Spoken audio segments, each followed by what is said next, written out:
They said nothing survived a Colorado blizzard except ghosts. But on a night when the wind screamed through the San Juan Mountains, a battle-scarred veteran saw something no man should find in a storm like that. A colossal horse chained to an iron post, bleeding and half frozen in the snow. What he did next would shatter the silence of Summit Hollow, draw the eyes of powerful men who owned more secrets than souls, and ignite a fight between mercy and control that would change everything the town thought it knew about life, war, and freedom. Before we dive in, let us know where you're watching from. And if you enjoy this story, don't forget to subscribe. The storm had rolled in before dusk, a white wall crawling down the ridgeline of the San Juan Mountains. By nightfall, the wind was a living thing, howling through the pines, cutting at the world with 1,000 invisible knives. Snow fell so thick it erased the earth itself, burying fences, tracks, even memory. At nearly 1,000 meters up, only one light moved, the weak yellow beam of an old pickup creeping along a road that no longer looked like a road.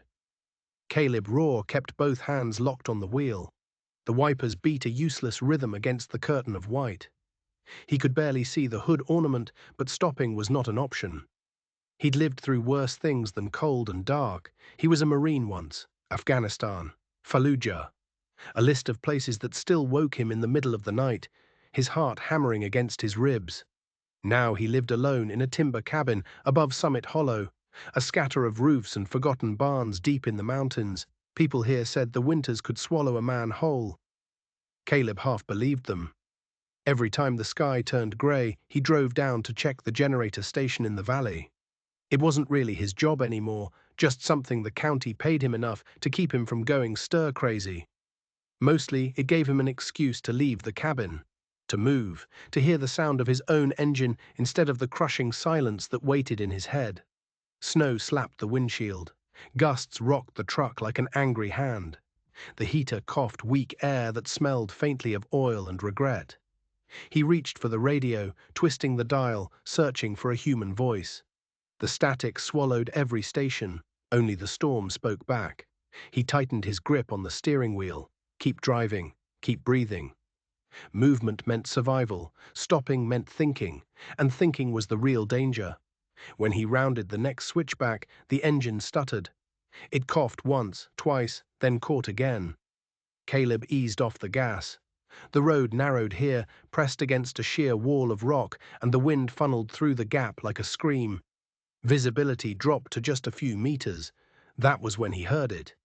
At first, it was just another sound in the chaos, a dull clang somewhere beneath the roar of the wind, but it came again, sharper this time.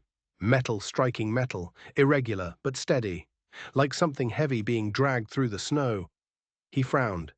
Maybe a loose chain on the truck bed. He slowed, listening, letting the engine idle. The noise came again, farther off to his right, from somewhere deep inside the trees. Caleb killed the engine. Instantly the cab filled with a silence so thick it rang in his ears. Then the metallic sound returned, faint but distinct, carried on the wind. A desperate rhythmic clanging. He swore under his breath, grabbed his heavy maglite from the glove box, and shoved the truck door open. The wind hit him full force, a physical blow that sliced through his jacket and stole his breath. Snowflakes the size of coins whipped against his face, stinging like needles. The sound came again, closer now. He pulled his collar up and stepped out into the storm. The beam of the flashlight cut a weak tunnel through the white chaos, illuminating tree trunks glazed in ice and the jagged shapes of half-buried rocks. The road vanished behind him in a single step. He was alone in the white. Somewhere ahead, beyond a low ridge, something moved. He climbed the embankment, his boots sinking to the ankle, his heart thudding a slow, heavy rhythm against his ribs. The soldier in him, the one he thought he'd buried years ago, woke instantly. His eyes scanned for patterns, for threats, for anything out of place. The wind shifted, and for a second the curtain of snow parted.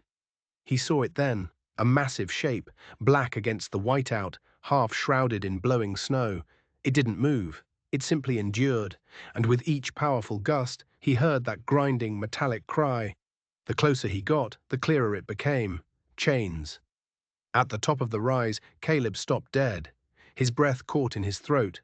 A thick steel post jutted from the frozen ground, nearly as tall as he was, and wrapped around it was a length of chain, heavy and thick as his wrist. At the end of that chain, collapsing under its own immense weight, stood a horse, or what was left of one. The animal was enormous, easily 17 hands high, with shoulders like carved stone. Its hide was mottled with ice and blood.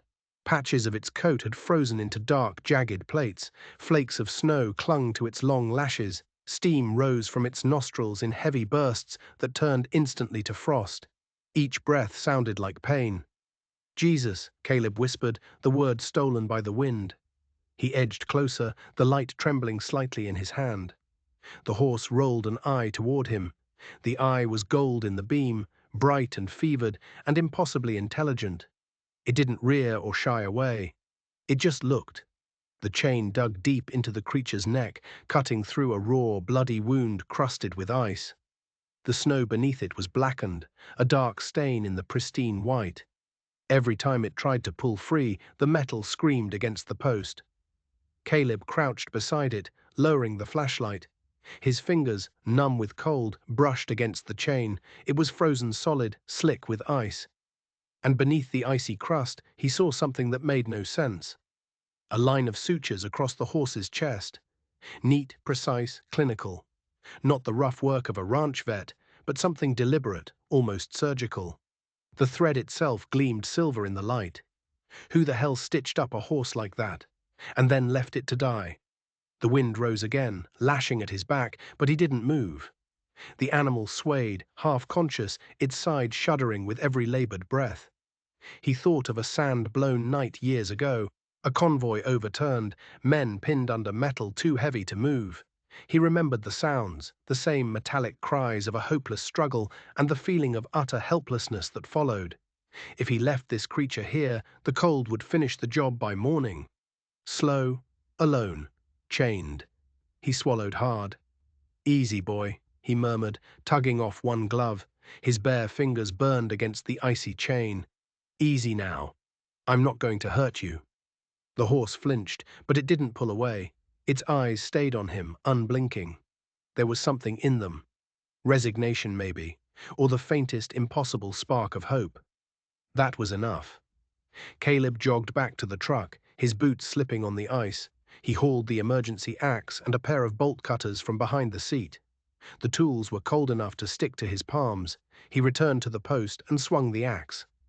The first strike rang out like a gunshot, sparks leaping from steel into the swirling snow. The second bit deeper. The chain didn't give easily. Each link was forged thick, industrial grade. He gritted his teeth, his muscles screaming under layers of frozen cloth, and swung again. And again. Finally, the first length of chain snapped, recoiling with a sharp shriek. The horse jerked, panic flashing in its golden eyes, but Caleb grabbed its halter. Someone had left a halter, another mystery, and steadied it with a hand on its massive neck. "It's all right, big fella. I got you." His breath came out in clouds. Another swing, another clang. The sound of battle, of old instincts refusing to die. Snow flew up with each blow until the world narrowed to just the flashlight beam, the steel, and his own willpower. The last chain broke with a violent snap. The horse stumbled forward, its knees buckling, and collapsed onto its side in the deep snow. Caleb dropped the axe and threw the heavy wool blanket from his truck over the trembling body. "Come on, don't you quit on me," he muttered. He stripped off his coat, his old marine jacket, the one he swore he'd never take off again, and wrapped it around the animal's neck, covering the raw wound where the chain had bitten deep. Beneath his palms, he felt the faint, stubborn flutter of a heartbeat. "You're not dying here," he said hoarsely, leaning close so the creature could hear him over the storm. "Not tonight." He dug the towing rope from the bed of the pickup and looped it gently around the horse's broad chest. The truck's winch groaned as he tightened the slack. It was madness, he knew it. The snow, the steep grade, the sheer weight of the animal, every inch would fight him. But leaving it wasn't an option. Not anymore. He climbed into the driver's seat, slammed the gear into low, and pressed the accelerator. The tires spun, whined, then caught traction, lurching the truck forward. Outside, through the side mirror, he saw the dark shape slide across the snow, inch by agonizing inch. The rope strained, taut as a piano wire. The horse's body rolled, its legs scraping deep trenches into the white. He kept going. 100 meters felt like a mile. Sweat dripped into his eyes despite the freezing cold. The smell of burning fuel and fresh blood filled the cab. When they reached the bend where the road widened, he stopped. The truck hissed, steam curling from the hood. He jumped out, half stumbling through the snow back to the animal. The horse lay still, wrapped in the blanket, its sides rising in a shallow, uneven rhythm. He crouched beside it again, his hand on its chest. The heartbeat was stronger now, steady. "Good," he said, the word barely audible over the wind. "That's good." For the first time all night, he let himself breathe. He started the engine again, turning the truck toward the narrow track that led to his home. The blizzard thickened, swallowing the world outside the headlights. Inside the cab, the air felt close, the heater finally working, a faint hum of warmth creeping through the space. Behind him, in the open truck bed, the blanket shifted slightly. Caleb risked a glance in the rearview mirror. The horse's head had lifted, just enough for its eyes to catch the red glow of the taillights. They burned gold, alive, unearthly, like embers refusing to die. He met that gaze and felt his own throat tighten. He didn't know what he'd brought out of the storm. A victim, a survivor, or something that belonged to a world far colder and crueler than this one. All he knew was that he couldn't have left it there. "No creature deserves to die chained in the storm," he said softly, his fingers tightening on the wheel. The words fogged the glass, a vow spoken to no one but himself. Outside, the wind still screamed. But inside the truck, there was only the low rasp of breathing. Two rhythms, human and not, steadying each other against the night. Somewhere between the mountains and the endless dark, a broken soldier and a broken beast shared the same fragile warmth, the same stubborn refusal to surrender. And in that desolate stretch of Colorado wilderness, as the blizzard closed in behind them and erased every trace of what had happened, something like faith began to breathe again. The world was still white when Caleb's truck finally ground to a stop in front of the cabin. The storm hadn't ended. It had only grown quieter, heavier, the kind of snow that fell straight down and swallowed all sound. The cabin's windows were shuttered, the chimney's thin trail of smoke torn away by the wind. He stepped out, and the cold hit him like a physical wall. Behind him in the truck bed, the great horse didn't move. The blanket rose and fell in a shallow rhythm, each breath leaving a faint bloom of frost in the air. "Hang in there," Caleb muttered, his voice rough. He freed the rope from the tow hook and climbed into the bed. The animal's weight was staggering, close to half a ton, but he couldn't leave him there to freeze. He pulled, his muscles screaming, his boots sliding on the ice-slicked metal. Inch by inch, he coaxed the giant shape toward the barn. The old barn door stuck halfway before giving way with a shriek of rusted hinges. Inside was darkness and the familiar smell of old hay and rust. Caleb kicked straw into a corner, spread another old wool blanket, and pulled the horse forward until its hooves met the wooden floorboards. The remaining lengths of chain still hung from its legs, the metal glinting under the lantern's weak glow. He crouched and one by one cut each one with the bolt cutters. The tool snapped through the thick links with a sharp crack that echoed in the rafters. Each length he tossed aside landed with a lifeless clang. Outside, the wind still raged, but in here there was only the slow crackle of the wood stove he'd lit and the labored breathing of a creature that had somehow outlasted the storm. "You made it, big boy," he whispered, running a hand along the heaving flank. "You're safe now." The horse exhaled, a soft tremor that lifted the blanket. Its eyes fluttered open just long enough for Caleb to see that pale glint of gold again before they slid closed. Caleb spent the next hour tending to the animal. He filled a bucket with water warmed from the stove and began wiping the blood and ice from the matted coat. The animal twitched under his touch but didn't fight. Every wound he uncovered told a story. Old lashes from a whip, deep pressure marks where steel had bitten into flesh, dark bruises in the shape of restraints. When he reached the chest, his hand paused. Beneath the black hair ran that line of stitches, so precise it didn't belong in any barn he'd ever seen. The thread was a metallic grey, each knot identical, the pattern unnervingly clinical. "What the hell did they do to you?" he murmured. He pressed gently and felt something hard beneath the skin, a raised edge that wasn't bone. A strange warmth radiated from it, not the warmth of a fever, but something else, something mechanical, unnatural. The horse flinched, its muscles tensing, then settled again. Caleb drew his hand back, his heart thudding against his ribs. Whoever had owned this animal hadn't just beaten it. They'd operated on it. He leaned closer, shining his flashlight along the line of sutures. The more he looked, the clearer it became. This was no ordinary surgery. The incision was too clean, too deliberate. The scar tissue around it was old, but the stitches looked recent, as if something had been replaced. He sat back on his heels, the cold of the barn floor seeping through his jeans. "All right," he said to the horse, as if reasoning with a wounded soldier. "You and I both got scars nobody understands." Still, the deep unease wouldn't leave him. He needed help. Someone who knew the difference between veterinary care and whatever this was. He crossed to the cabin, shaking snow from his coat. The old rotary phone sat on the counter beside a jar of matches. He hesitated for half a heartbeat, then dialed the only number he trusted. "Ilara Brooks," a voice answered, groggy but alert. "It's Caleb," he said. "I need you to come up here. It's bad. Real bad." There was a pause on the line, filled only by the hiss of the storm. Then, "I'm on my way." Less than half an hour later, twin headlights pierced the blizzard. The deep rumble of a Jeep engine grew closer until its tires crunched to a stop outside the barn. The door opened and a woman stepped out, bundled in a heavy coat, her breath a plume of white mist. Ilara Brooks moved with the brisk confidence of someone used to emergencies. She was in her 40s, with weather lines around her eyes, which were a calm, steady grey that seemed to see everything.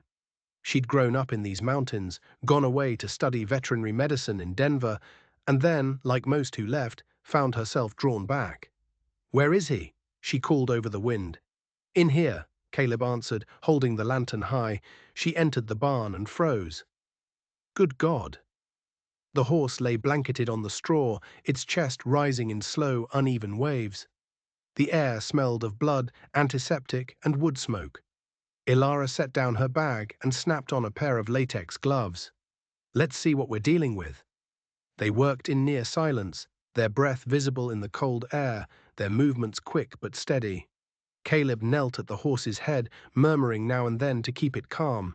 Ilara checked its pulse, its temperature, its pupils. "He's losing blood," she said, her voice tight, "but his pulse is strong, stronger than I'd expect for this much trauma." When her light passed over the chest wound, she frowned. "This isn't natural." She peeled back the blanket and studied the sutures. "Whoever did this wasn't a ranch vet.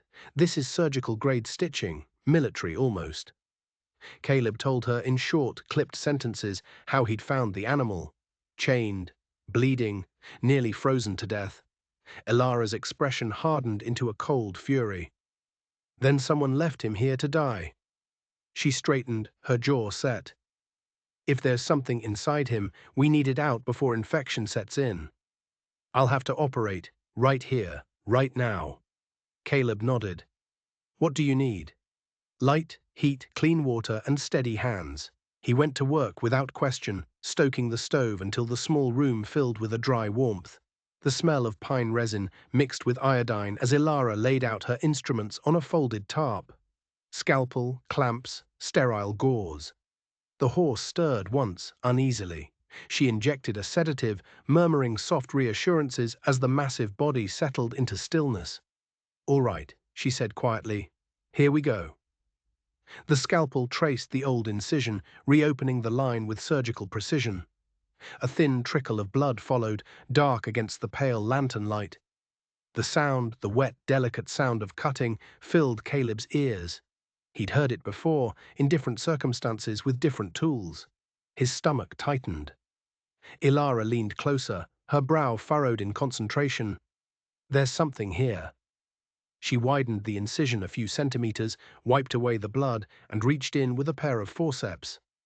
Metal clicked against metal. When she withdrew her hand, something small and silver gleamed between the tips of the forceps. Caleb bent forward. "What is that?" A circular device, no larger than a coin, rested in her palm. Etched across its surface were faint characters. Vigil 9. "Oh my God," she breathed. "That's not any tracker I've ever seen," Caleb said, his voice low. Ilara set it carefully into a stainless steel tray. Under the lantern's glow, it caught the light like a shard of a cold, distant star. "This isn't veterinary equipment," she said, her voice shaking slightly. "It's engineered, military grade, or worse." The horse shuddered, a low moan rumbling from deep in its chest. Ilara moved fast, pressing gauze to the wound, stitching with quick, sure motions. Her hands trembled slightly, not from fear, but from the cold and the adrenaline. When the last stitch was tied, she finally exhaled. "Whatever they did to him," she said, wiping her forehead with the back of her wrist, "they built him to endure." Caleb looked at the unconscious horse, its chest rising slow and steady under the lamplight. "Then he's got a name now," he murmured. "Titan." Ilara glanced at him, the corners of her mouth softening for the first time. "It suits him." By the time they finished cleaning up, the night had turned quiet. The storm outside had blown itself out, leaving only the faint hiss of wind through the eaves. Inside the barn, the air felt almost warm. Titan slept under the blanket, his breathing deep and rhythmic. Every so often, a muscle in his powerful legs twitched, as if the body remembered a battle the mind could not. Caleb leaned against the wall, exhaustion washing over him. The ache in his arms from hauling the animal, the sting of cold in his fingers, all of it blurred into a kind of quiet peace he hadn't felt in years. Ilara removed her gloves, washed her hands in a bucket of clean water, and sat on a hay bale across from him. Between them on a crate lay the stainless steel tray. The small silver chip lay inside it, glinting faintly in the lamplight. For a long moment they didn't speak. Outside, the wind rattled the siding, then faded again into silence. Ilara broke the silence first. "Whoever put that thing in him," she said softly, "they forgot one thing." Caleb looked up. "What's that?" "You can't program a soul." He followed her gaze to Titan. The reflection of the firelight danced in the animal's dark coat, turning it almost bronze. Caleb's own eyes caught the same flicker, the same weary gold. "Maybe," he said quietly, "but they sure as hell tried." Ilara rose and began to gather her equipment. "If he makes it through the night," she said, pulling on her coat, "he might just make it for good." She paused at the doorway. "Try to rest, Caleb." He gave a tired nod. "You too." When she was gone, the barn felt enormous in its silence. Only the crackle of the fire and the slow, deep breathing of the horse filled the space.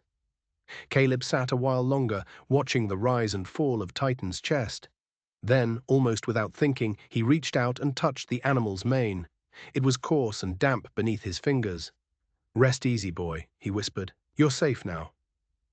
The words sounded strange in his own voice, gentle, almost hopeful. He hadn't said anything like them in years. Outside, the last flakes of snow drifted past the window, glowing faintly in the lamplight. The storm had passed, but the world still held its breath, waiting to see what would come of the two survivors who had found each other in its heart. And somewhere, beneath the quiet, in the tray between them, the small silver chip lay gleaming, mute evidence of a cruelty that reached far beyond these mountains, and a chilling reminder that even an act of mercy can start a war. The storm had broken sometime before dawn, leaving the world washed in a cold, silent silver. A pale sky stretched over Summit Hollow, quiet and empty. The snow that had once screamed sideways through the trees now lay smooth and untouched, a clean sheet over a bruised earth. Inside the barn, the air was heavy with the scent of hay and warmth from the stove. Titan lay on his side, wrapped in blankets, his breath slow and even. The wounds along his chest had crusted cleanly. Every exhale sent up a faint mist that caught the morning light like smoke. Caleb poured a bucket of warm water, the metal handle biting at his cold fingers. He knelt beside the horse, dipped a cloth in the water, and began to clean away the dried blood that still marked the thick fur. The massive animal stirred, one ear flicking, then settled again. "You're tougher than you look," Caleb muttered, his voice raspy with fatigue. He changed the bandages the way Alara had shown him, tightening them carefully over the strange surgical wound. Outside, the wind whispered through the cracks in the barn boards, a ghost of the night before. The stillness should have been a comfort, but to a man like Caleb Raw, silence was never simple. It was just the space between battles. He stepped outside the barn, stretching his aching back, and looked toward the horizon. The sky had gone the color of pewter. Smoke rose thinly from his cabin chimney. He poured coffee from a dented thermos and stood at the window, watching flakes drift lazily past. It was too quiet. The kind of quiet that meant the world was only pretending to rest. Somewhere beneath that calm, something was waiting. He didn't know what it was yet, but he could feel it in his bones. A pressure building in the air. Miles away, unseen from his little patch of the valley, a black SUV was winding its way up the mountain road towards Summit Hollow. The first sign was the engine. A low, deliberate hum, not the loose rattle of the ranch trucks or snowmobiles that passed now and then. This was cleaner, heavier, the sound of mechanical perfection. Caleb glanced up from his mug, frowning. Through the frost-glazed window he saw it. A sleek black vehicle, easing through the snow, its headlights slicing through the pale morning light. It turned into his drive as if it belonged there, its tires crunching softly on the packed ice. He stepped out onto the porch, wiping his hands on his coat. The SUV came to a smooth, silent stop at his gate. The driver's door opened and a man stepped out. He was tall, in his early 40s, built like someone who never lifted anything heavier than money. His coat was charcoal wool, perfectly tailored, falling to his knees. He wore leather gloves and polished boots, and his face was too calm, too composed for the raw mountain weather. He walked up the path with measured strides and knocked 3 times on the cabin door. Each strike was precise, practiced, like a man used to having people answer. "Caleb Raw," he said. The voice was deep, deliberate, and utterly controlled. Caleb stood in the doorway, one hand braced on the frame. "What do you want?" The stranger smiled faintly. It was the kind of smile that didn't need warmth. "My name is Victor Strain. I represent Equinox Biosystems." He drew the words out as if they were a signature. "We've lost something very valuable. I believe it's here." Caleb's gaze didn't move from the man's face. "You're trespassing." Victor tilted his head as if amused by the concept. "Not trespassing, Mr. Raw, merely reclaiming property." Caleb didn't answer. From where he stood, he could see the faint shape of Titan in the barn doorway, a massive shadow shifting behind the frosted window. The man's eyes followed his line of sight, stopping exactly there. A long pause stretched between them, filled with nothing but the soft hiss of falling snow. Caleb stepped out onto the porch, closing the door behind him. The old boards creaked under his heavy boots. "That animal isn't property," he said, his voice even and cold. Victor Strain smiled again, a thin, knowing expression, as though he'd rehearsed this conversation 100 times before. "Everything has an owner, Mr. Raw, even mercy. You of all people should know that. Weren't you a soldier once?" The words hit like a physical shove. Caleb's jaw tightened. "Serving doesn't mean belonging." Victor adjusted the cuff of his glove, his eyes lingering on the pale scar that ran along Caleb's cheek. "We created him. We built him to serve a purpose. You think dragging him out of a snowbank changes that?" Caleb took a step forward, his shadow falling across the pristine snow.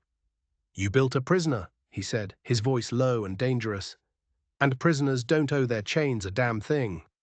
Victor's smile didn't waver, but something colder flickered beneath it. The air between them grew taut, brittle. From the barn came a sudden sound, the heavy exhale of a horse waking, the soft shift of straw. Both men turned instinctively toward it. "You have no idea what you're standing against," Victor said softly. "Then you'd better pray I never find out." For a moment neither man moved. Then Victor straightened, brushing a single speck of snow from his expensive sleeve. The mask of calm composure slid back into place. "If you change your mind," he said, reaching into his coat, "call me." He produced a black business card and set it on the porch rail. Silver letters gleamed across its surface. Equinox Biosystems, Division of Genetic Security. Caleb didn't take it. The wind caught the edge of the card, lifting it slightly before it slid off the rail and into the snow at his feet. Victor looked down at it, then crouched and picked it up with his gloved fingers, dusting it clean as though the simple act itself restored order to the world.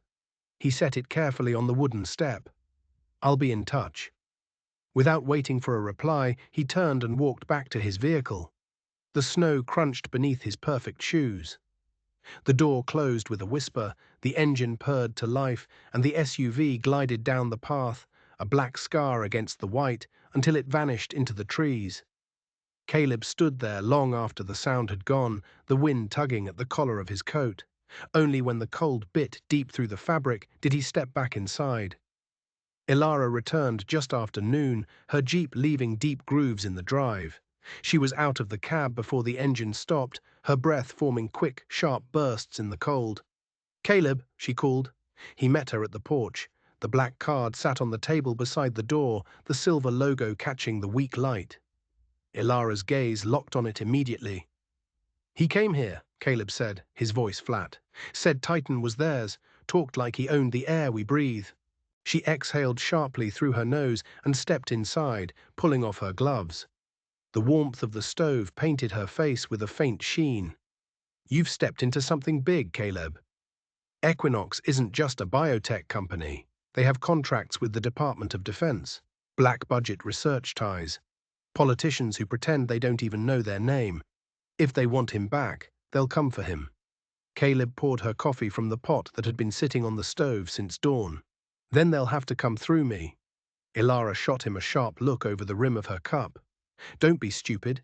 You can't fight a corporation."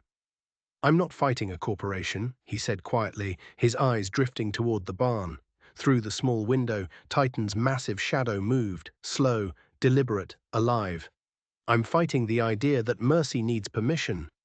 She stared at him for a long time, the faint hum of the stove filling the heavy silence between them. "You've just turned a rescue into a war." He didn't answer. Somewhere deep inside, in the part of him that never really left the battlefield, he already knew she was right. But that didn't change what he was going to do. When Ilara finally left, the sun was struggling to break through the grey clouds.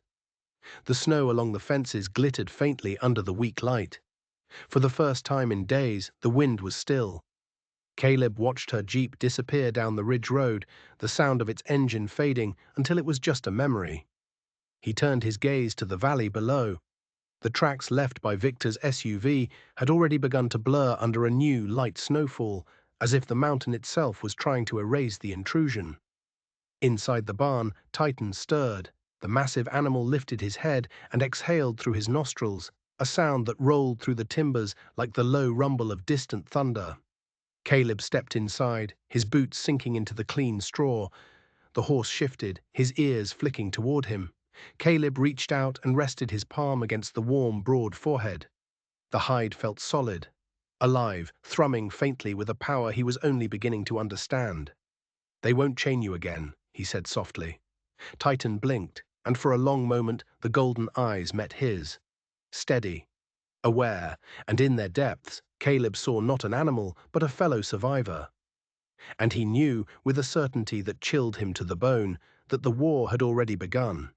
The afternoon light over Summit Hollow had turned the color of ash. The wind that came down from the ridge carried the faint, mournful whistle of pine needles rubbing together. Inside the cabin, Caleb Raw sat at his workbench, the fire muttering behind him. In front of him, on a piece of folded cloth, lay the small metal chip Ilara had cut from Titan's chest. It looked harmless enough, silver grey, no larger than a coin. Yet every time the firelight caught its edges, it gleamed with something colder, almost alive. The engraving was faint, but unmistakable. Vigil 9. He rolled it between his fingers, watching how it threw strange patterns of light across the wooden wall. He'd seen weapons tech that didn't look half this precise. Whatever Equinox had done to that horse, it wasn't veterinary science. It was command and control. The kind that never asked for permission and never accepted refusal. Victor Strain's words from the day before still echoed in his head. Everything has an owner, even mercy. Caleb sighed, slipped the chip into an empty match tin, and reached for the phone. There was only one man he trusted for these kinds of answers. Miles Danner, a voice answered after 2 rings, gravelly and amused. "It's me," Caleb said. "Got something strange here. Needs a look." "You finally found yourself a hobby, Raw." Miles chuckled. "Military-grade hardware. Maybe neural. I'm sending it your way. I need a deep scan, everything you can find." That got his friend's attention. The amusement vanished from his voice. "You're serious?" "Dead serious." "All right," Miles said. "Get it here fast. I'll keep it off the grid." Caleb ended the call, packed the chip inside a small lead-lined box he used for old radio tubes, sealed it with duct tape, and wrote for analysis. Danner on the label. The post office in town had just reopened that morning, the roads clear enough for the first time since the storm. By the time he dropped the package off, dusk had already swallowed the valley. The clerk stamped it without question, and Caleb stepped back out into the cold with a cigarette between his teeth. He paused beside his truck, squinting at the dark reflection in the post office window. For just a heartbeat, he thought he saw movement. Someone standing near the corner of the building, watching him. When he turned his head, the street was empty. He climbed into the truck, started the engine, and told himself it was just nerves. But all the way back up the winding ridge road, he couldn't shake the feeling that the quiet, snow-covered world around him was listening. The wind returned that night, sweeping through the pines in long, low breaths. Inside the barn, Titan lay near the window, his flank rising and falling, his eyes half open. The faint golden glow in them mirrored the firelight from the stove, and every so often he'd lift his head, as if catching sounds too deep for human ears. The phone rang just after midnight, its sudden shriek tearing through the silence. Caleb snatched it up. "Miles?" "Yeah." The voice on the other end came back tight, exhausted. "You sitting down? That bad?" "Worse. I ran your chip through 3 separate decoders. It's not vet tech, Caleb. It's neural hardware, combat grade." Caleb straightened, the cold floorboards pressing against his bare feet. "Meaning what, exactly?" "Meaning someone built it to interface directly with the brain. Real-time signal mapping, adaptive override, pain suppression, aggression enhancement. The works. The code header says, Vigil Protocol." A cold weight settled in Caleb's gut. "You're telling me they turned living creatures into soldiers?" "Exactly that," Miles said, his voice grim. "These chips hijack neural responses. They kill fear, they jack up endurance. It's all biofeedback, looped through remote channels. They can amplify or suppress emotions like flipping a switch. Whoever wrote this code wasn't training animals, Caleb. They were programming weapons." Caleb's hand tightened around the receiver. "Jesus Christ." "There's more," Miles went on. "Each chip logs its own unique network ID. Yours is number 9, Vigil 9. There are others. I found traces of at least 24 active logs, maybe more, Vigil 1 through 24. Caleb stared into the dark window, his own reflection a ghost floating over the snow-covered yard outside. "So there are others out there." "Dozens, maybe hundreds," Miles said quietly. "The project was officially marked inactive 8 years ago, but the network is still pinging. Someone kept the lights on, off the record. Private funding, probably your friends at Equinox, or someone even deeper." For a long moment, neither of them spoke. In the corner of the barn, Titan's head lifted. The animal's ears flicked toward the faint sound of Miles's voice on the line, as if he could understand every word. "Miles," Caleb said finally, his voice low. "Can you trace where the network signal is coming from?" "I can try, but if I poke that hornet's nest too deep, someone will notice. These guys monitor every single data line that even touches the word vigil." "Then don't risk it." Miles hesitated. "Caleb, listen to me. If Equinox knows you have that chip, they won't send lawyers next time." "Yeah," Caleb said, his eyes fixed on the dark tree line. "They'll send hunters." The line went dead. Morning came colorless and cold. A thin layer of fresh snow dusted the truck's windshield, soft as breath. Caleb strapped his shoulder holster beneath his coat and slid the heavy .45 into place.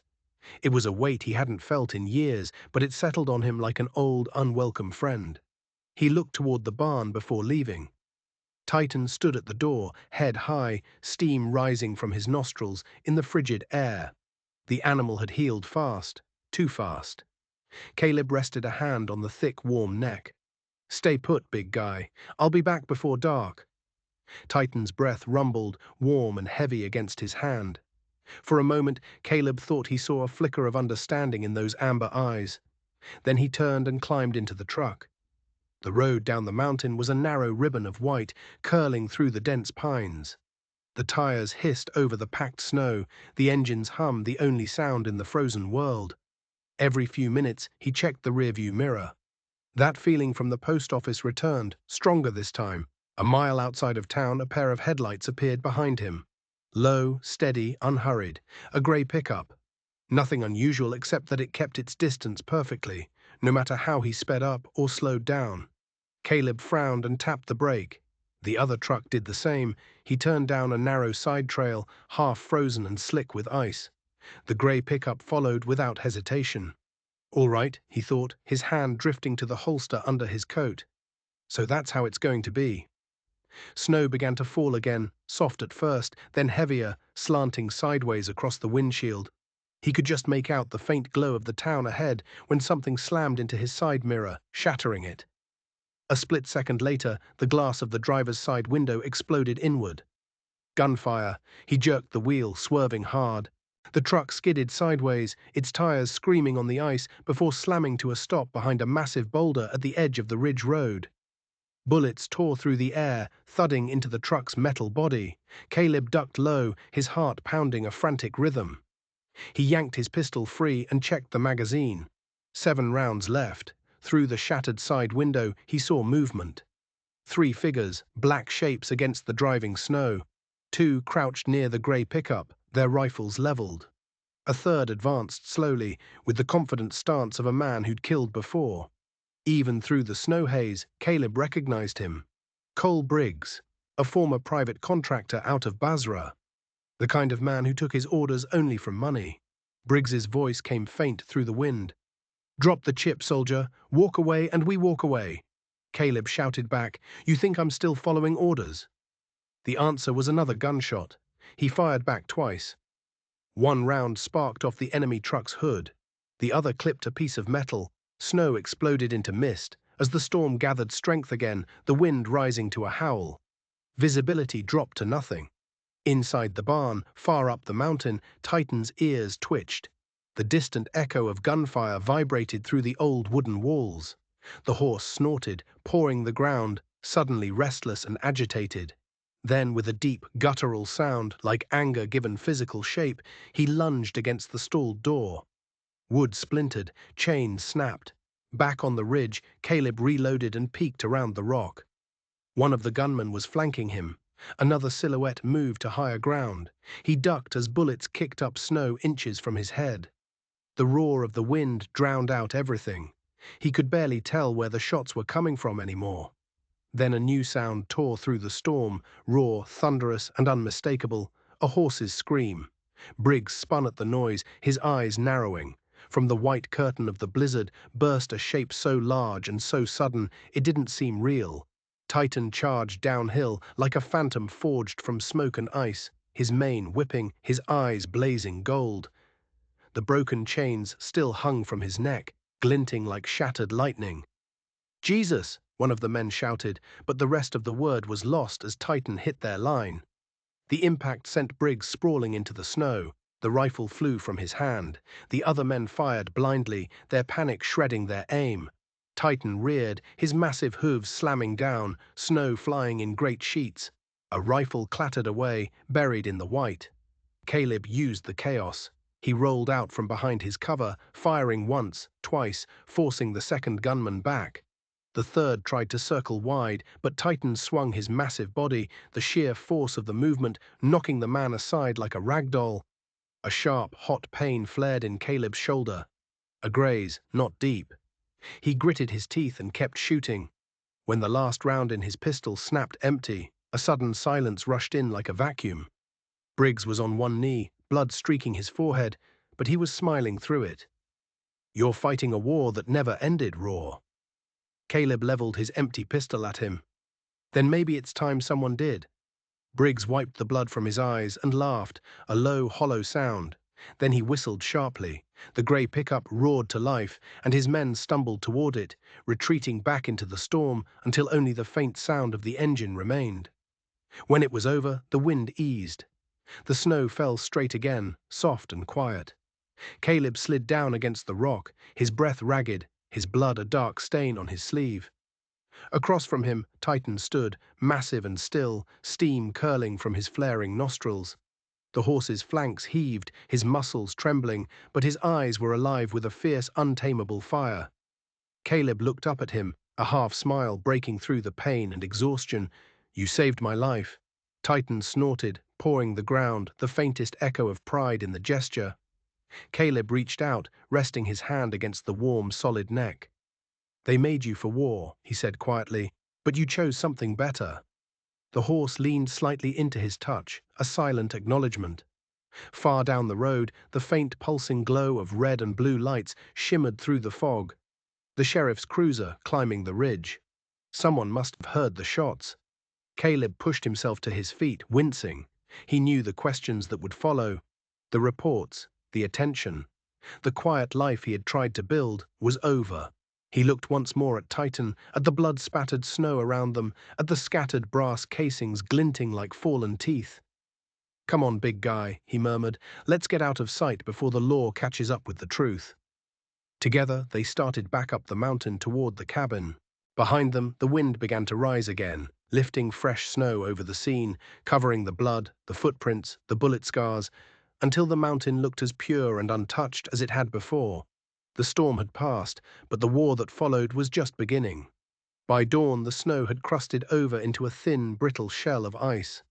Caleb's old truck climbed the winding road toward Timber Ridge, the little town huddled against the base of the San Juan Range. He'd wrapped his shoulder himself, the bandage rough and uneven beneath his jacket. Every turn of the wheel sent a dull, throbbing ache through his arm, but he kept driving. The roads were empty, just the soft hush of tires on packed snow and the faint rattle of the truck's heater. People in Timber Ridge already had a name for him. The loner on the ridge, the soldier who didn't come back all the way.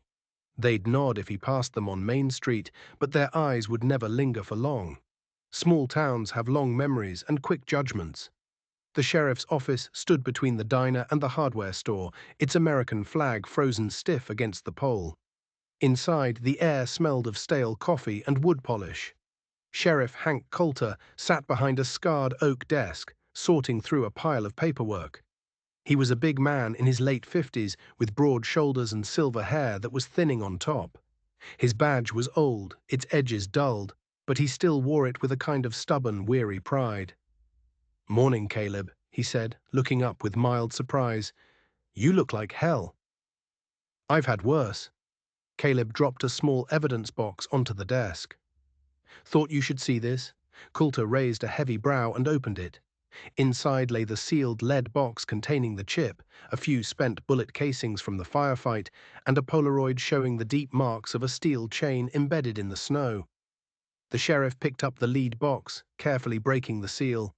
He tipped the chip out onto his palm, turning it under the weak light of his desk lamp.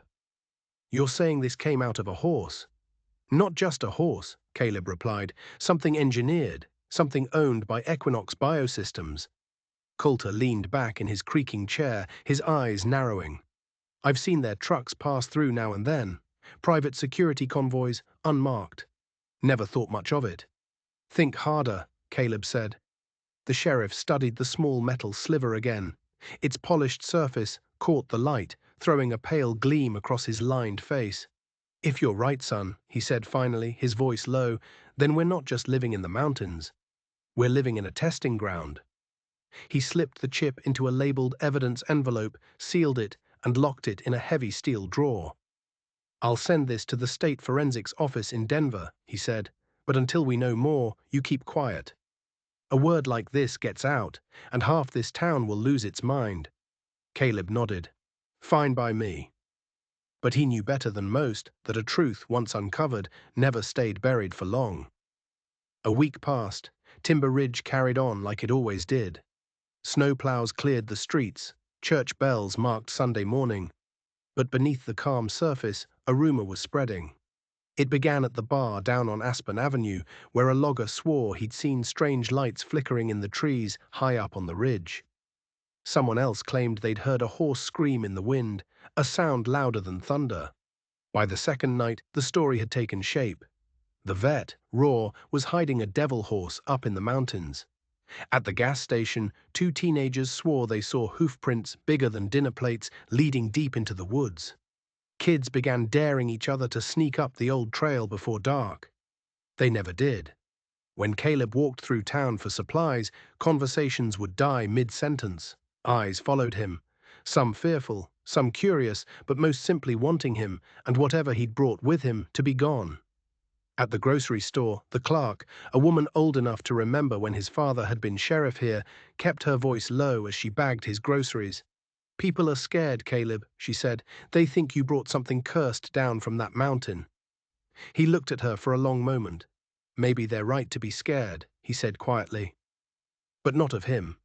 By the end of the week, his name was on everyone's lips, but no one's tongue. The shadow of the thing he'd saved had become a local legend, half myth, half warning, and that suited Equinox just fine. The more people whispered about monsters, the less they asked about men. The first night he heard the engine, Caleb thought it was a snowmobile. The sound came faint through the pines, a low, steady hum too smooth for a ranch truck. When he stepped out onto the porch, he saw a sweep of headlights gliding through the trees, pausing at the bend in the road below his property. Then the lights went out. The next morning, he found tire tracks pressed deep into the fresh snow just outside his gate. Wide tread, commercial pattern, an SUV, maybe 2 tons. The following night, it happened again. Then again. Always the same. A vehicle idling just far enough away to see, but not to be seen. The hum of its engine rising and falling on the wind like a mechanical heartbeat. By the fourth night, Caleb stopped pretending it was a coincidence. He knew surveillance when he saw it. The kind that wasn't meant to be hidden, the kind meant to make you restless, to remind you that you're never really alone. When he told Ilara, she slammed her coffee cup onto the counter hard enough to make it spill. "They're not even hiding it anymore," she said, her voice laced with anger. "They don't have to," Caleb replied, his eyes fixed on the dark tree line, fears doing half their work for them. That evening, they were in the barn tending to Titan when the lights came again, slicing briefly across the trees. The powerful beam swept through the small barn window and flared against the horse's flank. Titan stiffened instantly, his neck arched, his nostrils flared. The powerful muscles beneath his dark coat trembled with something deeper than instinct. Then came a sound Caleb had never heard before, a low, rolling growl that seemed too deep, too guttural for any horse. Ilara stepped back, her eyes wide with alarm. "He knows them," she whispered. "He remembers." Caleb moved to Titan's side, placing a steady hand on the animal's powerful neck. The heat under his palm pulsed with a raw, controlled tension. "With memory. Then we better make sure they can't find him again," he said. They worked through the next 2 days without rest. Deep in the dense birch grove behind the cabin, they built a shelter that was half stable, half bunker. Caleb felled logs and set the posts, his movements economical and precise. Ilara brought insulation and padded wall panels salvaged from her clinic. The structure rose quickly, rough but strong. Inside, they lined the walls with thick straw and layered the gaps with old leather hides and soundproof sheeting. The air inside held warmth like a held breath. Titan stood watching them, calm and immense, his breath clouding the cold air. When Caleb fastened a new padded strap around his neck, the horse didn't flinch. There was a trust between them now, something unspoken, forged from nights of storms and blood. As Ilara stitched the old scar across his chest, reinforcing the sutures, she said quietly, "You know what scares me the most? Not that they built him, but that they might build more." Caleb gripped a heavy wooden beam in his hands, his knuckles whitening. "Not if we burn the blueprint first." She gave him a tired smile. "You talk like a man planning a war." "Maybe mercy is just another kind of war," he said. By nightfall the work was done. The new shelter stood hidden among the birches, completely invisible from the road. They sat outside, their backs against the rough wall, just listening. Titan's slow, deep breathing carried through the boards, a sound like the steady rhythm of a living furnace. The wind moaned through the trees, then eased into silence. For the first time in days, they could almost believe the danger was behind them. Almost. That night, the world seemed made of ash and silence. Snow drifted down in fine, soft flakes, blurring the line between earth and sky. Caleb sat on the porch, a rifle laid across his knees, his eyes fixed on the dark line of the ridge. The forest slept in shades of silver and grey. Somewhere behind him, Ilara dozed in a chair by the stove. Inside the hidden barn, Titan shifted, the faint sound of his hooves against the straw carrying through the cold night air. Then, once more, a single beam of light swept across the trees. It came from the same spot as before, on the ridge road. A black SUV idled there, its headlights dimmed to narrow slits. The beam sliced through the forest, caught the edge of the new shelter wall, and for just a second lit the inside through a narrow gap in the boards. The light struck Titan's flank, turning the powerful muscles beneath his skin into moving steel. His breath rose, white and slow. He lifted his head, and for an instant he didn't look like any creature that belonged to this world. Ilara appeared at the cabin doorway, her eyes wide. "He doesn't look like an animal anymore," she whispered. Caleb's voice came low and steady from the darkness of the porch. "He looks like what they were afraid he'd become. Free." The headlights flicked off. The forest went black again. For a long moment, nothing moved.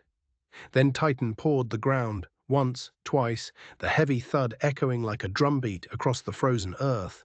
The sound carried through the silent trees, deep and steady, as if calling something ancient to wake. Out there in the darkness, inside the idling SUV, the man watching through a pair of night vision glasses felt a sudden chill crawl up his spine. The horse's shape lingered in the green and black after-image of the beam. Monolithic, defiant, almost divine. He swallowed hard and muttered into his radio, "Target is still in the containment zone, awaiting further orders." But even as he said the words, he couldn't shake the terrifying feeling that he wasn't observing a beast anymore. He was standing watch on a god of war, reborn in the heart of the mountains. And the entire mountain was holding its breath. Morning came ghost-white over the mountains. Frost rimed every branch, and the sun rose as a pale, weak disk, too cold to melt anything it touched. Caleb was outside splitting wood when the phone inside the cabin began to ring. The sound felt wrong in the vast silence, too sharp, too sudden. He wiped his hands on his coat, walked inside, and lifted the receiver. "Roar? Jesus, Caleb," came Miles Danner's voice, ragged with exhaustion. "You sitting down?" Caleb's stomach tightened. "Go on." "I tracked the signal from that chip," Miles said, his words coming fast. "It's not dead. It pinged again last night, from Dead Man's Pass." Caleb froze, the cold of the morning biting through his gloves. "That's government property," he said slowly, "shut down since the 80s. "Yeah, well," Miles said, "someone reopened it. The network signature matches the Vigil protocol, same encryption key, same everything. They're still running tests up there, Caleb." Ilara had stepped out onto the porch, wrapped in a heavy coat, a mug of coffee steaming in her hand. She caught the edge of the conversation, her breath fogging in the frigid air. "Did he say Dead Man's Pass?"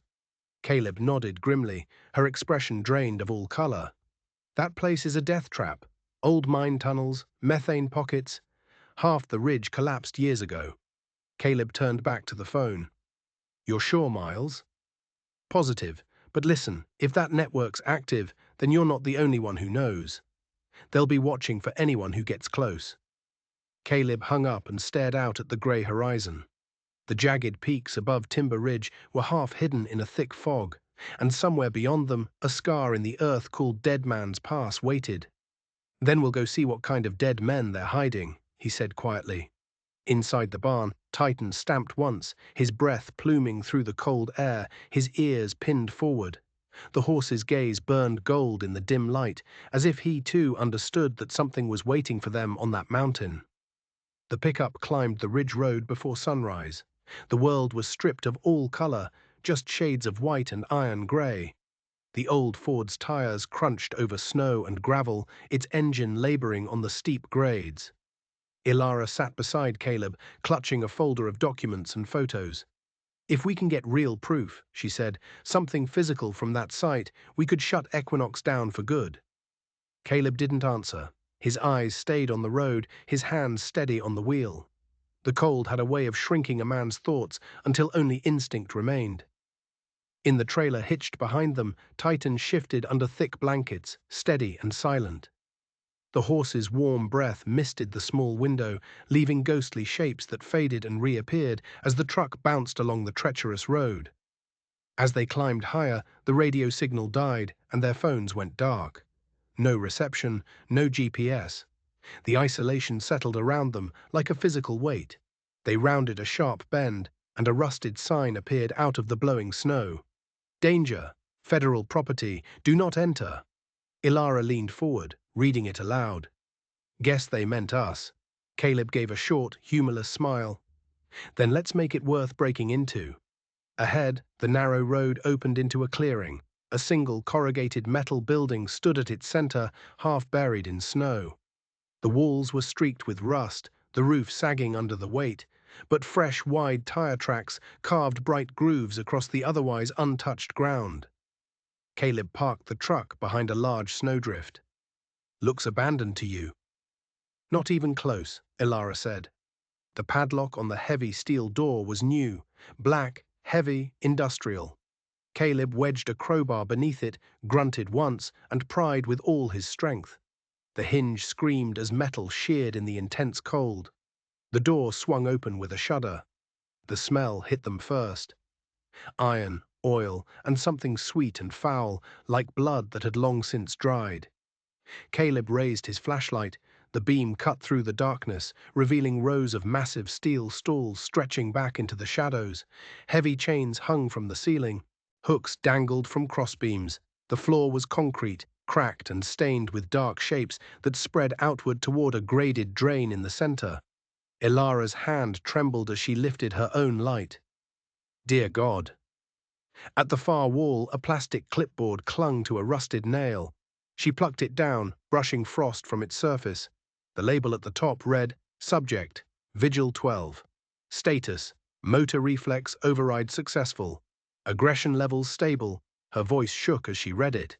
They were experimenting on live subjects here. Caleb moved to a filing cabinet that had been overturned in the corner. Inside, plastic folders bloomed open like rotten petals. They were filled with photographs, test logs, and anatomical diagrams. One photo slid free and fell at his boots. It was the image of a horse's chest, split open, a metal implant gleaming beneath the ribs. The animal's eye was half open, frozen in a look of pure terror. He crouched, flipping through more of the files. Everyone was numbered. Everyone showed pain that had been made into a cold scientific procedure. Then he saw a horse marked with the exact same surgical scar as Titan. Same placement, same pattern of synthetic stitching. They didn't stop, he said quietly. They made more. From outside came a deep, muffled sound. Titan's call, low and uneasy. He was pulling against his tie line, his muscles coiled, his nostrils flaring at the scent of death and suffering that was drifting out through the open door. Ilara swallowed hard. This place, she hesitated, it's a graveyard wearing a lab coat. Before Caleb could answer, a light flared through a crack in the wall. A passing beam, too high up for headlights. Then came the distinct hum of an engine and the crunch of tires on snow. He looked toward the door. We're not alone. The door burst open under a sudden flood of brilliant light. Two figures stood silhouetted against the blinding glare of a black SUV parked just outside. Victor Strain entered first, impeccable as ever, his coat tailored, his gloves spotless despite the mud and snow. His expression was as calm and surgical as always. Behind him came Cole Briggs, his arm bandaged from shoulder to wrist, his eyes full of a cold, burning hatred. Victor's voice echoed in the cavernous, empty space. You just couldn't stay out of it, could you, Raw? Caleb stepped forward into the half-light, his pistol already drawn. I didn't break in, he said. I just walked into the hell you built. Victor smiled faintly. We built protection, security. You call it hell because you're sentimental. You call torture protection? Ilara snapped, stepping up beside Caleb, her fear having hardened into something sharper, more dangerous. Briggs raised his gun. "Drop it, both of you." Caleb grabbed Ilara's arm and pulled her behind a row of the heavy steel cages. The gunfire that followed cracked through the building, each shot ricocheting off the steel with a high-pitched scream. Sparks flared where the bullets struck the stalls. Outside, Titan screamed. The sound rolled through the air like a crack of thunder. Briggs reloaded, his voice cutting through the chaos. "We could have used you, Raw. You're just another broken war dog who can't live without a leash." Caleb fired back, hitting the wall right beside Briggs's head. A fragment of metal flew, grazing Briggs's shoulder. The mercenary cursed and stumbled behind cover. The wind picked up, howling through the open doorway. Then came the sound of breaking metal. The ground itself seemed to tremble.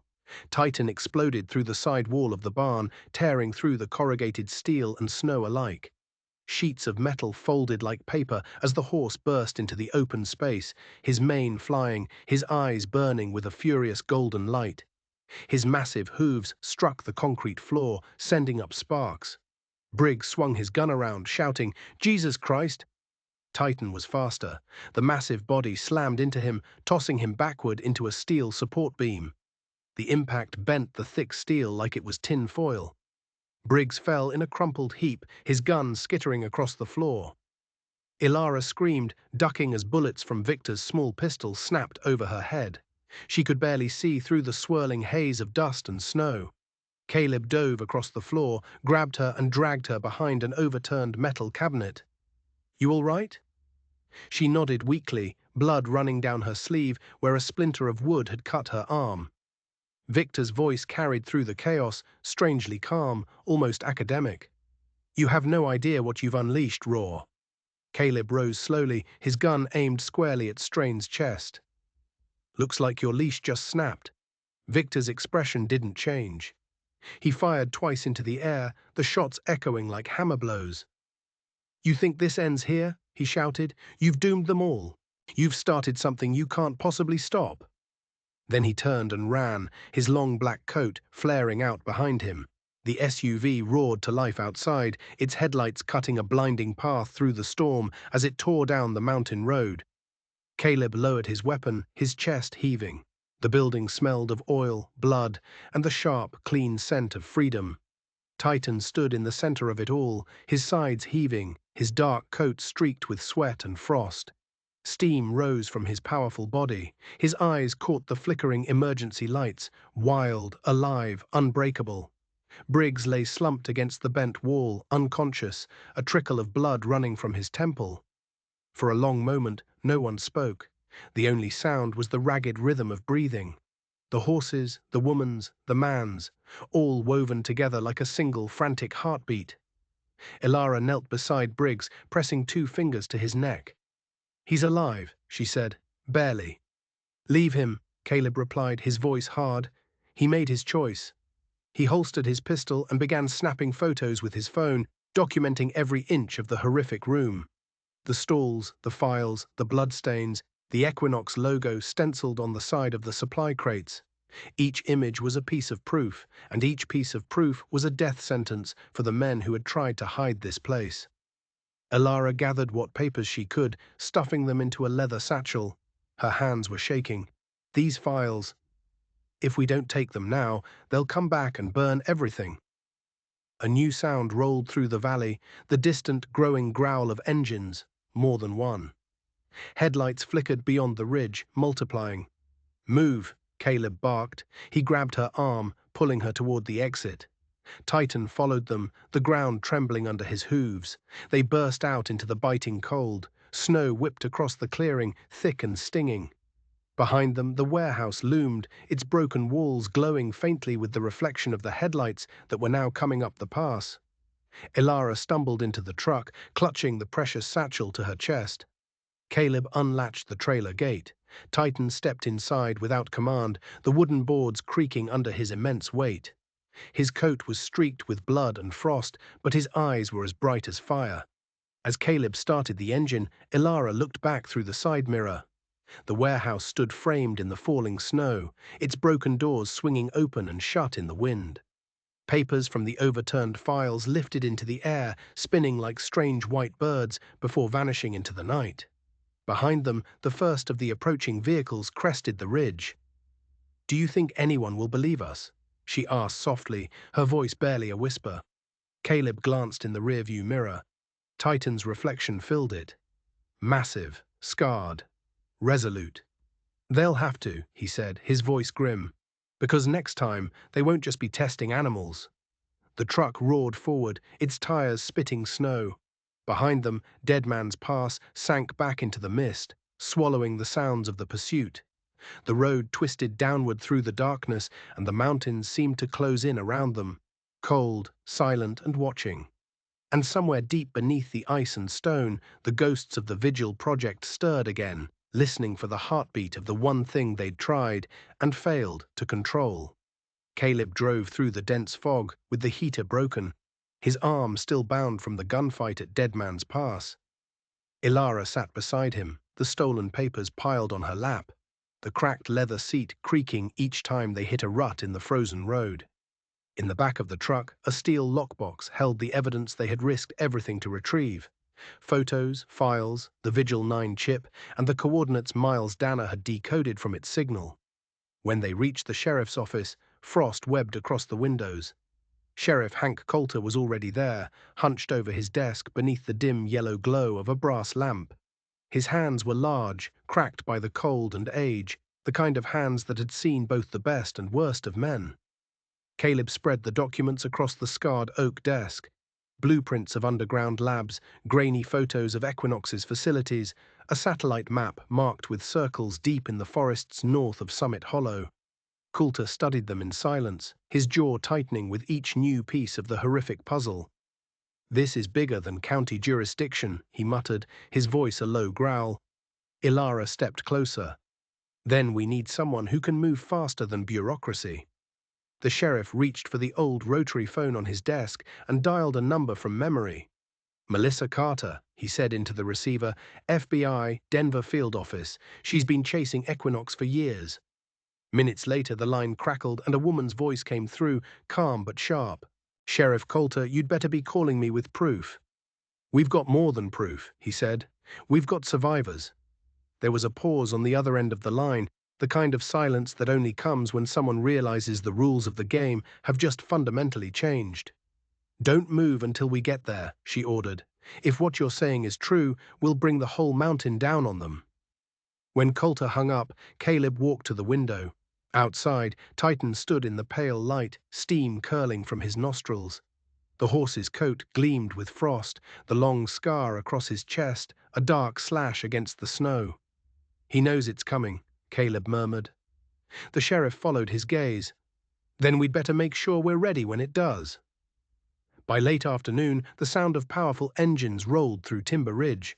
4 black SUVs emerged from the mist, like ghosts, their sides slick with sleet. FBI agents stepped out, their faces hidden under tactical hoods, their weapons slung low, radios clipped to their vests. From the lead vehicle came Melissa Carter. She was younger than Caleb had expected, perhaps in her mid-30s, her hair tied back severely, her posture as straight as a rifle barrel. Her eyes, the color of storm clouds, measured everything in a single sweeping glance. The cabin, the snow, the scarred man waiting beside a massive, watchful horse.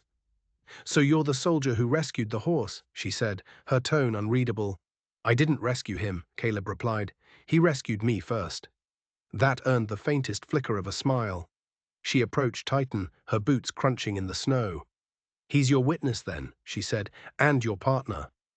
Ilara joined them, tightening the horse's blanket. Titan exhaled softly, his intelligent eyes following every movement around him. Coulter unfolded a map across the hood of a patrol truck, pinning the corners with his badge and a heavy .45 cartridge. "Summit Hollow's here," he said, tapping a finger over the ridgeline. "One road in, one road out. They've fortified the old hydro tunnel up north. My guess is they moved everything underground." Melissa studied the map, then looked up at the line of agents assembled around her. "Then we close every exit before they even know we're coming." Caleb caught her eye. "And when they do know?" She holstered her sidearm, the click echoing in the cold air. Then we make damn sure they can't run far. That night, the mountains came alive with silent movement. Snow drifted down in thick sheets, swirling around the black-clad forms of men and women advancing through the forest. Their white camouflage blurred into the storm. Only the soft crackle of their radios betrayed their presence. Caleb moved with the lead team, the familiar weight of body armor pressing against his ribs, the smell of gun oil and cold metal grounding him in a world he once swore he'd left behind. Ahead of them, the faint green glow of night vision goggles cut through the haze. Overhead, an FBI helicopter hovered behind the ridge, its rotors muffled by the heavy snowfall. Its powerful searchlight flickered once across the valley like a silent bolt of lightning. Melissa's voice came over the comms, crisp and low. "Teams Alpha and Delta, move in. Bravo, flank left." A spark flared in the distance as one of the agents disabled the electric fence surrounding the hidden compound. The lights inside flickered once, then died.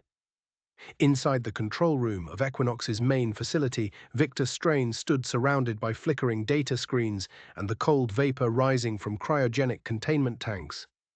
Cole Briggs limped beside him, his bandaged arm in a sling.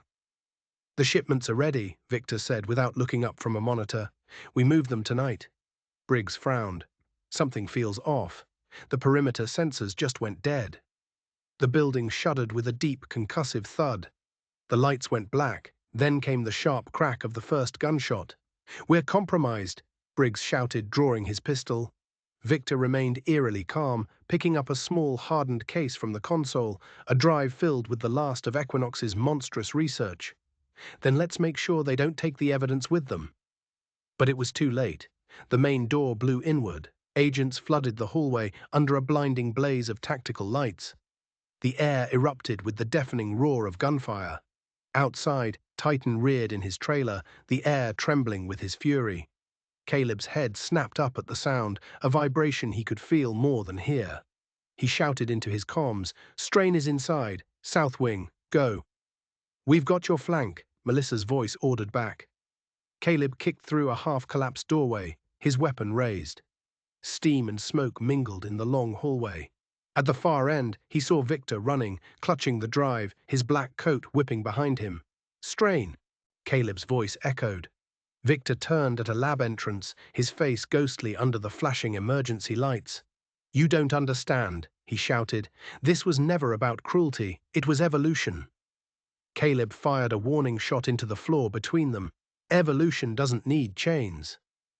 Behind Victor, heavy steel cages rattled violently. The horses trapped inside screamed, kicking at the bars as if responding to something unseen, a silent command. The entire building vibrated with their panic. Then came a metallic roar that drowned out everything else, the sound of steel bending, of heavy bolts snapping like twigs. The wall beside them exploded outward. Titan burst through like a force of nature, shattering the very restraints that had been designed to hold his kind. Snow and sparks filled the air. His coat glistened under the emergency strobes, black, red, and silver like molten armor. Briggs turned, raising his gun. Titan hit him before his finger could squeeze the trigger. The collision was pure, brutal violence, muscle and bone against flesh and steel.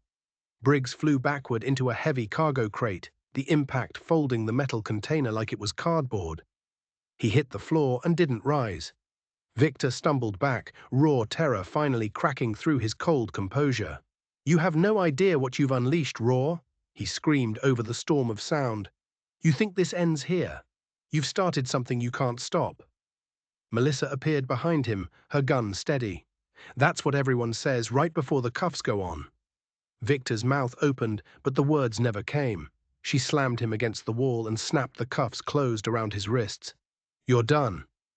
Across the hall, Ilara rushed in with a team of rescue agents. Her hands trembled as she began cutting through chains, whispering to each terrified animal as if they could still understand gentleness. "Easy now," she said to one mare, whose eyes were rolling white with panic. "You're going home." Outside, more agents guided the freed horses into waiting trailers. Their hooves thundered against the frozen ground, a chorus of freedom that mingled with the rhythmic thump of the helicopter rotors overhead. Amid the chaos, Titan stood in the open doorway, snow swirling around him. His mane streamed like smoke, his breath plumed in heavy rhythmic bursts. Red and blue lights flashed across his hide, casting him half in shadow, half in firelight, a creature caught between the worlds of war and freedom. Caleb approached him, lowering his weapon.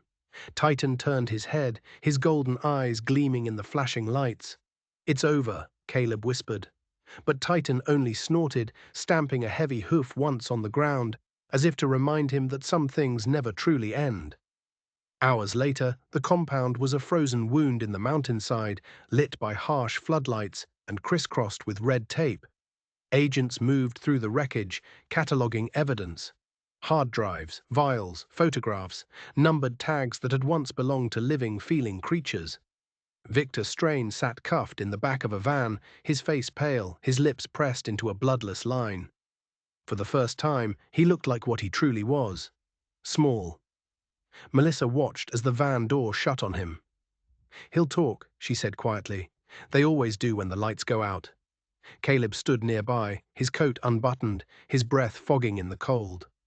Titan grazed quietly a few yards away, still tethered loosely, though everyone there knew no rope could truly hold him if he wished to leave. Melissa walked over, pulling off her headset. "You didn't just expose a crime, Caleb," she said softly. "You reminded us what mercy looks like." He met her eyes, his voice low but steady. "Mercy isn't a weakness. It's the only thing that separates us from them." For a long moment, neither of them spoke. The snow began to fall again, gentle this time, blanketing the ruins of Equinox in a shroud of silver. One by one, the helicopters lifted away, their lights fading into the clouds. By the time the last rotor thumped into silence, only the whisper of the wind remained. Titan stood alone in the clearing, surrounded by mist and quiet. The lights from the emergency vehicles flickered over his wet coat, turning every exhale into a plume of gold and white. Ilara approached, her gloves streaked with soot and blood. She reached up, resting a hand on his powerful neck. "You're free now," she said softly. The horse lowered his massive head, brushing his muzzle against her shoulder in a gesture that was neither human nor animal, but something older, something that belonged to both. Sheriff Coulter came over, his notebook in hand. "Keep him safe," he said to Caleb, his voice raspy like gravel. "He's not just evidence anymore, he's history." Caleb nodded. "He'll be safe. I owe him that much." He looked across the snowfield where the lab had stood, now just a ruin of twisted metal under the moonlight. Around him, the mountain was silent again. But it was a different kind of silence, one earned through both blood and mercy. Titan shifted beside him, his breath steady, unchained. For the first time in years, Caleb felt something like peace. Not the peace of forgetting, but the kind that comes when a man finally stops running from the ghosts behind him. The storm had spent itself by dawn. A pale gold light spilled over the San Juan range, brushing the snowfields in hues of fire and glass. No helicopters, no gunfire, only the steady drip of melting ice along the eaves of the cabin. Inside, the world felt smaller, warmer. Caleb woke to the scent of fresh coffee and wood smoke, his shoulder bound tight beneath clean gauze. Across the room, Ilara stood by the window, a mug in her hand, her breath fogging the glass. "He hasn't moved all morning," she said quietly. Caleb sat up, wincing as the bandage pulled at his skin. Maybe he's deciding what freedom means. Through the frost-streaked window, Titan stood on the rise behind the cabin, framed against the pale blaze of the sunrise. The light caught along his dark coat, turning black to bronze and bronze to gold. For the first time since the night of the blizzard, the great horse looked utterly still. Neither a prisoner nor a weapon, but something older, freer. Outside, the air smelled of thawing pine and wet earth, the kind of morning that felt like an ending. Caleb pulled on his coat and stepped out into the snow. The crust broke under his boots, soft and brittle. Each exhale clouded the air as he crossed the yard. Titan turned at the sound of his footsteps, his ears pricking, his eyes bright with recognition. In Caleb's hand was the old leather halter, the same one that had been on Titan the night he'd found him chained in the storm. The edges were worn smooth, the buckle half rusted. It looked fragile, almost human. You've carried enough chains, old boy, Caleb murmured. Time you carried nothing at all. Titan shifted closer. For a moment they stood face to face, the scar on the horse's chest glinting faintly where the morning light touched the skin beneath his heavy winter coat. Caleb reached up and unbuckled the halter. The strap fell away with a soft hiss and landed in the snow. The sound seemed to echo longer than it should have. A light wind swept over the ridge, catching Titan's long mane. He lifted his head, his eyes following something far beyond the valley. For a heartbeat, Caleb imagined he could see what the horse saw. Miles of open forest, ridges unscarred by wire or men, and a horizon too wide for any fence. Titan stepped forward and lowered his forehead until it brushed against Caleb's chest. The gesture was half wild, half tamed, a farewell that belonged to no single species. Caleb swallowed hard. "Go home," he said. His voice came out rough but steady. "The mountains have been waiting." Titan hesitated for only a breath. Then he reared, his massive hooves flashing in the sun, and he released a cry that rolled through the valley like thunder. Snow shook from the trees. The echo returned from the far cliffs, a ghost of its own powerful sound. And then he ran. The black body cut a path through the white world, his mane streaming behind him, his tail slicing the air like smoke. Caleb watched until Titan became a blur among the distant pines, until even that blur melted into the morning mist. All that remained were the deep hoof prints in the snow, a trail carved toward freedom. He stood there for a long time, the wind numbing his hands, the silence heavier than gunfire had ever been. Freedom, he thought, had never looked so much like loss. By noon, Timber Ridge was already changing. News travels faster than the wind now. Satellite trucks, cameras, and reporters crowded the frozen streets. The story had broken. Equinox Biotech exposed. Federal raid reveals illegal genetic experiments. In the diner, people who had once whispered about the devil horse on the ridge now stared silently at the television screen. Grainy footage filled the screen, agents leading battered, frightened horses from steel cages, lights flashing across the ruined compound, and finally the enormous dark silhouette of Titan rearing beneath the heavy snowfall. No one spoke. The clink of a spoon on porcelain sounded like thunder in the quiet room. Outside, the town square shimmered under the bright sunlight. The state flag hung limp, its edges still stiff with frost. Sheriff Coulter stood by his cruiser, his eyes on the mountains. "Guess he belonged to the mountain after all," he said softly. Beside him, Ilara pulled her coat tighter, her gaze following the same distant ridgeline. "Some spirits don't want stables," she murmured. "They want the sky." Coulter nodded. Neither of them smiled. Some victories were too heavy for celebration. That afternoon, Caleb stood by the fence behind his cabin. The snow there had already begun to sink under the sun, revealing dark, rich soil beneath, like old wounds healing from the surface inward. He heard the crunch of boots behind him before Coulter spoke. "Place feels quieter without him." "Feels empty," Caleb corrected, but there was no bitterness in his voice. Coulter joined him at the fence, resting his elbows on the top rail. "You did the right thing, son, even if the world won't thank you for it."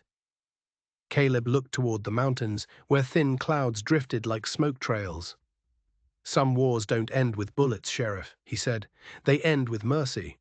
The old man nodded slowly, his eyes narrowing against the bright light. "Then maybe that's the only kind of war worth fighting." For a while they stood together in silence, the way soldiers might stand over a piece of ground they'd survived on. The air smelled of pine resin and cold metal. Somewhere, water trickled as the ice gave way to the thaw. Caleb exhaled and let his shoulders drop. The weight that had followed him home from Afghanistan, the noise, the ghosts, the endless command to hold the line, seemed to loosen, thread by thread, until it was gone. In the quiet that followed, he felt the strangest thing of all: peace. The sun began its slow descent, painting the valley in shades of bronze. Ilara came out to the porch, her hair loose, her hands wrapped around a mug of cooling coffee. "Do you ever think he'll come back?" she asked. Caleb smiled faintly. "If he does, it won't be because he needs to. It'll be because he chooses to." She studied him for a moment, then said softly, You sound like you're talking about yourself." He laughed, a sound so rare it startled even him. "Maybe I am." They both looked up as the wind shifted, carrying a faint rhythmic echo. Hoofbeats rolling from somewhere deep within the range. Or maybe it was only the wind playing tricks again. Caleb leaned against the fence and closed his eyes. "Goodbye, Titan," he whispered. The next morning broke clear and sharp. Sunlight spilled over the peaks of the San Juan Range like molten gold, pouring into every hollow and frozen stream. The valley below shimmered under its warmth, melting ice glinting on the rivers, and the long, dark scars where fences once stood now looked like old, fading memories. From the town, people stepped out onto their porches to watch the light return. Children pointed up at the ridgeline where a single dark shape moved against the rising sun. Titan stood there alone, the wind combing through his wild mane. For a moment he looked as if he were carved from the mountain itself, an unbroken figure of strength and silence. Then he threw his head back, and the sound that came from him was not a cry, but a song, deep, wild, and echoing across miles of open sky. The note carried down to Timber Ridge, to the ranches, to the pines, and to the man standing quietly by his fence. Caleb listened, his eyes half closed, the sound filling every empty place inside him. Freedom, he thought, was never meant to be caged or claimed. It was meant to be witnessed. The cry faded into the wind, leaving behind only the whisper of the branches and the first drops of melting snow. And as the sun climbed higher, its light touched everything in the mountain, the town, the people, and the remnants of chains now rusting in the thaw. Somewhere, high above it all, a single shadow moved westward, toward the open sky. Thank you for staying with us until the end of this story. We'd love to hear from you. Share your thoughts in the comments below and let us know your favorite part. If you enjoyed this journey, don't forget to like, share, and subscribe to our channel for more captivating stories like this one. And don't miss out. Hit that notification bell so you're always updated on our latest content. Your support truly means the world to us.